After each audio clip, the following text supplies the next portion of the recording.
कोई हमारे साथ छल करता है, कोई हमें पीड़ा देता है, तो तन दुख से और मन प्रतिशोध से भर जाता है। फिर हम प्रतिघात चाहते हैं, अपने मन की अग्नि को शांत करने के लिए प्रतिशोध चाहते हैं, और यही हम सबसे बड़ी भूल कर बैठते हैं। तो क्या किया जाए? इसका केवल एक ही उपाय है, और वो है क्षमा।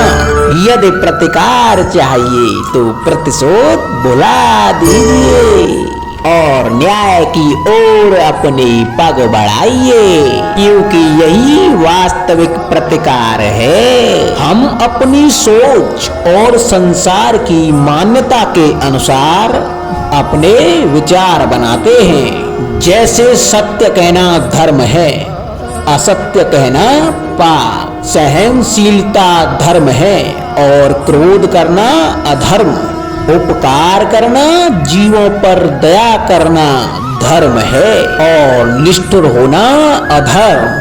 परंतु क्या यही सत्य है? क्या कभी कभी परिस्थितियां इन आवेशों को उल्टा नहीं कर देती?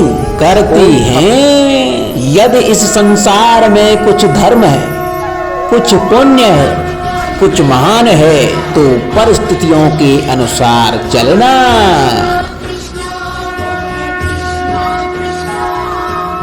क्या जटायु स्मरण है आप सबको? वो जिन्होंने रावण पर क्रोध किया था, उस पर आक्रमण किया था। उस समय जटायु का क्रोध पाप नहीं था, बल्कि धर्म था। इसीलिए अंत में उन्हें भगवान राम की गोद मिली। और कुछ ऐसे भी होते हैं जो धर्म को सहनशीलता समझकर हर अन्याय को सहते हैं, और अंत में वो बाणों की सैया पाते हैं। यदि कोई पशु या व्यक्ति अकारण आक्रमण करके किसी निर्दोष के प्राण लेने की चेष्टा करता है, तो निर्दोष की रक्षा हेतु उसका वध कर देना पाप नहीं, समय की मांग है, क्योंकि आक्रमण ही आत्मरक्षण भी है। यदि किसी दुष्ट की सहायता करने से किसी सामान्य मनुष्य को कष्ट पहुंचे, पीड़ा पहुंचे, तो उसे सहायता ना देना ही धर्म है। अकारण क्रोध अस्वीकार है, परंतु क्रोध से कुछ शुभ हो तो क्रोध और दंड भी धर्म ही है। स्वीकारण, सत्य का स्वीकारण मनुष्य के लिए बहुत ही महत्वपूर्ण है। जब तक मनुष्य सत्य को स्वीकार नहीं करता, उसे असत्य से लड़ने की शक्ति प्राप्त नहीं होती। जब आप भोजन करते हैं तो क्या होता है?